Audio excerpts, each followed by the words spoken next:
అందరికీ నమస్తే అండి. Welcome to Lakshmi devotional channel. ఈరోజు మీకు శ్రీ శ్రీ శ్రీ మనసాదేవి అమ్మవారి దసరా నవరాత్రుల్లో జరిగే ఉత్సవాల గురించి తెలియజేస్తానండి.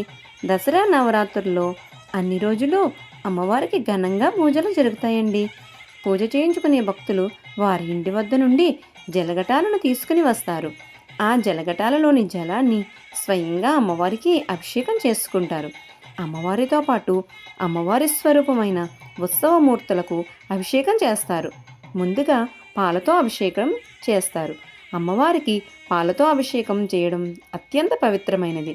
మానసిక ప్రశాంతతను ఇస్తుందని, గత జన్మల పాపాలను తొలగించి సాత్విక మనస్తత్వాన్ని పెంపొందిస్తుందని, అలాగే హరిద్ర జలంతోనూ కుంకుమ జలంతోనూ పుష్పజలాలతోనూ అమ్మవారికి అభిషేకం చేస్తారు. అమ్మవారి అభిషేకం జరుగుతున్నంతసేపు అమ్మవారిని వీక్షిస్తుంటే అమ్మవారు అభిషేకంలో చిరుమందహాసంలో కనిపిస్తారండి. మరి మీకు కూడా అలా అనిపిస్తుందా? మరి మనసారా వీక్షించండి. అమ్మవారు రక్షకురాలు. తనను నమ్ముకున్న భక్తులను ఆపద నుండి, దుష్టశక్తుల నుండి, భయం నుండి కాపాడే కరుణామయి. అభిషేకం అనంతరం అమ్మవారికి విశేష అలంకరణ జరుగుతుంది. అమ్మవారు ఎంత సుందరంగా ఉన్నారో మీరే చూడండి.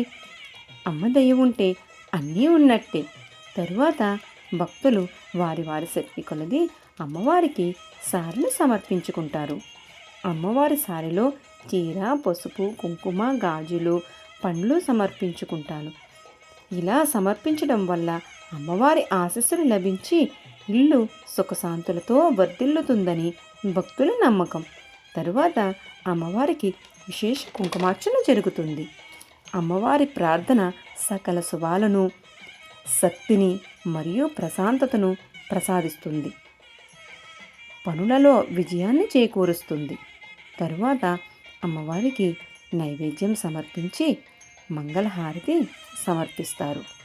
మంగళహారతి, మల్లెల హారతి, ముజ్జగములు నీలే తల్లికి మువ్వల హారతి, సిరుల నొసగు మనసాదేవికి ముత్యాల హారతి. అమ్మవారికి దసరా రోజున జరిగే ఉత్సవం గురించి మరొక వీడియోలో తెలియజేస్తానండి. ఓం శ్రీ మాత్రే నమః. ఓం శ్రీ మనసాదేవియే నమః. మీకు ఈ వీడియో నచ్చినట్లయితే సబ్స్క్రైబ్ చేసుకోండి, లైక్ చేయండి. నమస్తే.